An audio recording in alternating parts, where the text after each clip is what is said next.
Herkese hayırlı akşamlar değerli dostlar. Bugün Orion Team'in yeni ofisindeyiz arkadaşlar. İlk toplantımızı yapıyoruz. Şu an ofisimizde ve Zoom'da olan arkadaşlarımızla toplantımızı bitirdik ve arkadaşlarımızın, savaşçılarımızın, iş ortaklarımızın, güçlü liderlerin ve lider adaylarının burada herkese, dünyaya bir mesajı var. Mesaj neydi arkadaşlar? Bu kimin işiydi? Bu benim işimdi.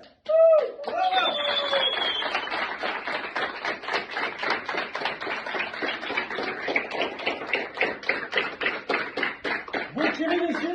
Bu benim işim. O zaman ne yapıyoruz?